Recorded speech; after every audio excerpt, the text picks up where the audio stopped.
मेरे दिमाग के तोते तो उस वक्त उड़ गए जब मेरे पास ये ऑफर आया कि किसी लड़की को प्रेग्नेंट करना है और उसके बदले में पैसे मिलेंगे। सतरंगी से ऑफर को देखने के बाद दिमाग में सतरंगी सपने पलने लगे और हम भी उस ख्वाब के सहारे आगे बढ़ने लगे। सामने वाला जैसा बोलता चला गया, हम वैसा ही करते चले गए। ऑल इंडिया प्रेग्नेंट जॉब की तरफ से आया ये ऑफर देखकर हर वो शख्स हैरान रह गया जो इस ऑफर के चलते अपनी सोचने समझने की क्षमता को खो चुका था। लेकिन जैसे ही ऑनलाइन इंस्ट्रक्शंस को फॉलो करते हुए लाखों रुपए दिमाग में रखते हुए हम अपने टारगेट की तरफ बढ़ते हैं, तब तक हमें पता चलता है कि हमारे अकाउंट से पैसे निकालकर हमें ही हजारों को चूना लग चुका है। तब जाकर दिमाग ठिकाने पर आता है और पता चलता है कि हमारे साथ तो फ्रॉड हो गया। जी हाँ, टेक्नोलॉजी का इस तरह भेजा इस्तेमाल करने वाले ठगों ने दूसरों की जेब से पैसे निकालने का ये एक नया तरीका निकाला था। आखिर क्या थी पूरी कहानी, चलिए जानते हैं आज के इस वीडियो में।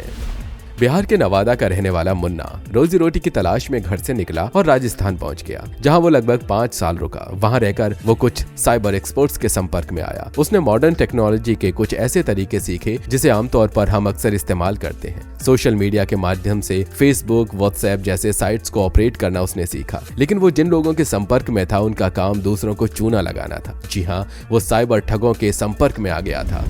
अब उनसे ही इस काम की ABCD से लेकर XYZ तक स्ट्रेटेजी सीख चुका था। राजस्थान को छोड़कर मुन्ना वापस अपने गांव नवादा आ गया। उसने अपने माता पिता से बताया कि उसने काफी पैसा कमा लिया है, अब तो गांव में बैठकर वो मछली मारेगा और मछलियों का धंधा करेगा। गांव में एक तालाब था, उस तालाब को मुन्ना ने साफ कराया और वहां पर मछली पालन का इंतजाम कराया। इसके अलावा तालाब के किनारे एक टूटा फूटा सा मकान था जिसको उसने वापस बनवाया और उसे ठीक ठाक कराया। इसके साथ ही उसने एक काफी ऊंचा मचान बनवाया। मचान इतना बड़ा था कि उसमें एक बार में 10 से 12 लोग बैठ सकते थे। तालाब के किनारे उसके द्वारा बनवाए गए मकान से लगा हुआ ये मचान इतना ऊंचा था कि दूर से ही आने वाले लोगों को देखा जा सकता था। इसके अलावा इस मचान का एक और फायदा था, यहाँ पर मोबाइल का नेटवर्क बहुत अच्छी तरह कवर करता था। जो मकान उसने बनवाया था उसके ग्राउंड फ्लोर में उसने पहले से ही अलग अलग तरह के electronic device, printing device, SIM card, mobile phone charger जैसी चीजों की व्यवस्था करके रखी थी। ये एरिया गाँव की आबादी से दूर था। गाँव देहात के इस इलाके में कंसर्निंग थाने की पुलिस भी बहुत कम गश्त करती थी। गांव वालों को यही लगता था कि भाई मछलियां पाली जा रही हैं, लेकिन यहाँ तो सोशल मीडिया पर साइबर के तालाब से मछलियां फंसाने के लिए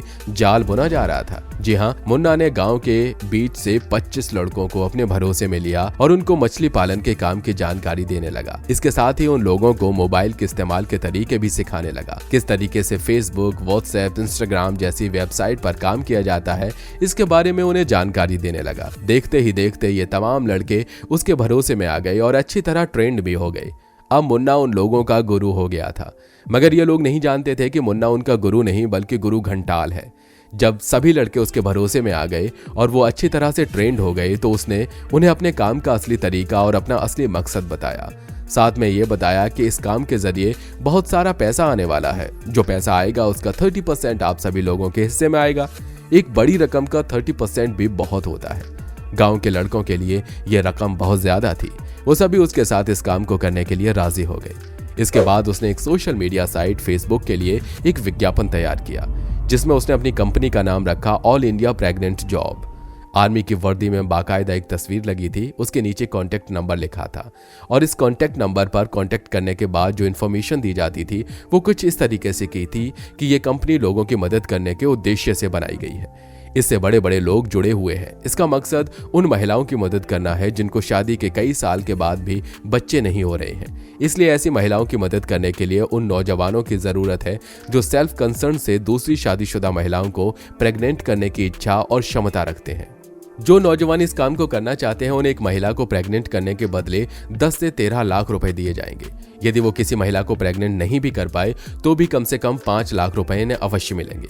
लेकिन इस काम को शुरू करने से पहले सरकारी स्टैम्प पेपर पर इन नौजवानों को ये लिख कर देना पड़ेगा कि वो इस काम को अपनी मर्जी से कर रहे हैं। इस काम को करने के पीछे उनके परिवार की सहमति है। उनके परिवार को इस काम पर कोई आपत्ति नहीं है। वीडियो आगे भी जारी रहेगा। हमारे जिन साथियों ने चैनल को अभी तक सब्सक्राइब नहीं किया है वो सब्सक्रिप्शन का बटन दबाकर बेल नोटिफिकेशन को जरूर ऑन कर दीजिए। कुछ इसी तरीके की इन्फॉर्मेशन फेसबुक पोस्ट पर भी लिखी होती थी, लेकिन इसके साथ ही इन नौजवानों को 799 जमा करके अपना रजिस्ट्रेशन करवाना होता था।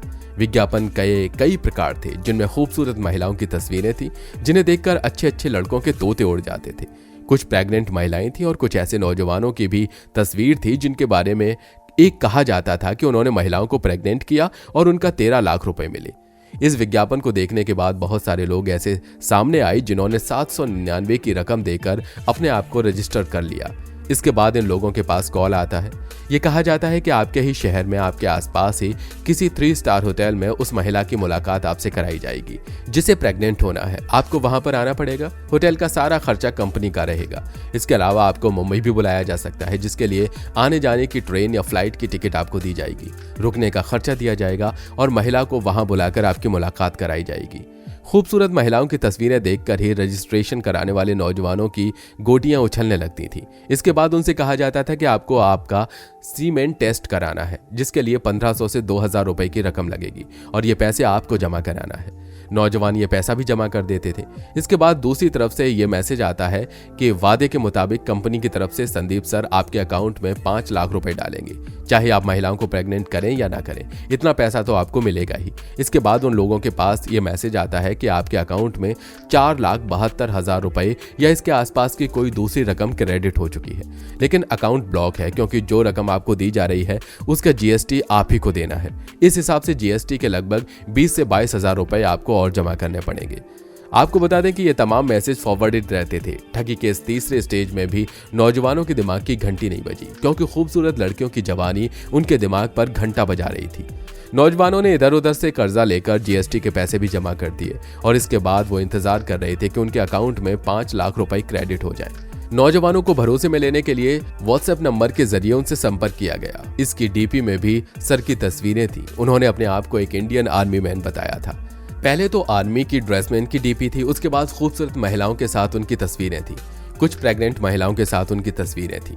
डीपी बदलती रहती थी, जिससे नौजवानों को यकीन रहता था कि हाँ भाई, काम बहुत अच्छे तरीके से चल रहा है। लेकिन जीएसटी के पैसे अकाउंट में डालने के बाद सर की डीपी भी गायब हो जाती थी और मोबाइल नंबर भी नॉट रीचेबल और स्विच ऑफ मोड में चला जाता था। जब तक व्यक्ति को यह समझ में आता कि वो 25-30 हजार रुपए दे चुका है, तब तक न केवल देर हो चुकी थी बल्कि वो इसकी शिकायत भी कहीं करने से पहले 100 बार सोचता था, क्योंकि अगर वो पुलिस में जाता तो पुलिस वाले मजाक उड़ाते कि यार किस तरीके के इंसान हो, ऐसी भी कहीं नौकरी होती है क्या।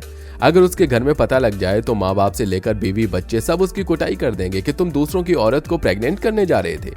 इस तरह बिहार के नवादा में रहने वाले मिस्टर मुन्ना ने सैकड़ों लोगों को अपना शिकार बनाया और पैसा कमाया। पंजाब, राजस्थान, हरियाणा, उड़ीसा, झारखंड, पश्चिम बंगाल जैसे राज्यों के हजारों लोगों से मिस्टर मुन्ना ने लगभग 2.5 करोड़ रुपए अपने अकाउंट में ले लिए। ये सिलसिला बीते 2 सालों से लगातार जारी था और कोई भी व्यक्ति पुलिस के पास शिकायत करने के लिए नहीं पहुंचा था। अब सवाल ही उठता है कि आखिर ये लोग पुलिस के हत्थे कैसे चढ़े। उनके काम करने का तरीका काफी अलग रहता था। प्रिंटिंग मशीन उनके पास थी, सारे के सारे स्टैम्प पेपर और लोगों के पेपर वो खुद ही प्रिंट करके उसकी कॉपी उन्हें भेजते थे। लोग जो पैसे जमा करते थे उन्हें ये बिहार या नवादा के अकाउंट में बुलवाने के बजाय सीधे राजस्थान के अकाउंट में पैसा बुलवाया करते थे। ये डेटा परचेज करते थे और उनमें से ऐसे लोगों की डिटेल खंगालते थे जो न तो बहुत ज्यादा अमीर थे, ना ही बहुत ज्यादा एक्सपर्ट और पढ़े लिखे थे, जो वाह मुश्किल 10 से 15 हजार रुपए कमाने वाले लोग होते थे। उन्हें पैसों की जरूरत भी थी और खूबसूरत लड़कियों का लालच भी था, जो अच्छों को ले डूबता है। इसी विज्ञापन किसी एक्सपर्ट की नजर पड़ी और उसके साथ ही नवादा के एक व्यक्ति ने पुलिस के लोकल स्टाफ को इस बात की भी जानकारी दी कि तालाब के किनारे एक मचान बना हुआ है जिस पर 20 से 25 यंग लड़के बैठे रहते हैं और फोन पर बातें करते रहते हैं। काम मछली पालन का है, लेकिन सवाल ये उठता है कि आखिर मछली पालन का इस मचान से क्या लेना देना। पुलिस मौके पर पहुंचती है और उनमें से 8 लड़कों को गिरफ्तार करके पूछताछ करती है। 18 लड़के अभी भी फरार हैं। उसके बाद पुलिस उस मकान के कमरे में जाती है जहां चार्जर, प्रिंटर और वही विज्ञापन भी मौजूद रहता है। इस इंफॉर्मेशन के बाद मीडिया में आने के बाद ठगी का ये आइडिया दूसरे गैंग ने भी अपना लिया। ठगी का ये तरीका आज भी अपना काम कर रहा है, लेकिन साइबर एक्सपर्ट्स का कहना है कि अपनी तरह से ठगी का यह अनोखा और नया मामला है जिसमें मुजरिम तो पकड़े गए हैं, लेकिन उनके खिलाफ शिकायत करने वालों की तलाश है, क्योंकि जो ठगे गए हैं वो बदनामी के डर से पुलिस के पास नहीं जा रहे हैं, लोगों के सामने नहीं आ रहे हैं। बड़ी मुश्किल से पुलिस 1 या 2 शिकायतकर्ताओं को इस शर्त पर शिकायत करने के लिए राजी कर पाई है कि उनकी पहचान को गुप्त रखा जाएगा। दोस्तों, क्राइम के इस नए तरीके में क्रिमिनल्स ने आम इंसान की कमजोरी का बड़ी ही चतुराई से फायदा उठाया है। आपके इस बारे में क्या कहना है, हमें कमेंट बॉक्स में जरूर बताइएगा। सो बी केयरफुल। अगर आपके पास इन तरीके से ठगी का कोई भी कॉल आए तो इसके बाद आप सीधे पुलिस को कॉल करें और इस बात की जानकारी दें। नंबर पुलिस के साथ शेयर कीजिएगा और किसी भी तरीके के बहकावे में आने से खुद भी बचिए और अपने अपनों को भी बचाइए। वीडियो पसंद आया हो तो इसे लाइक करके अपने दोस्तों के साथ शेयर जरूर कीजिएगा। जय हिंद, जय भारत, वंदे मातरम।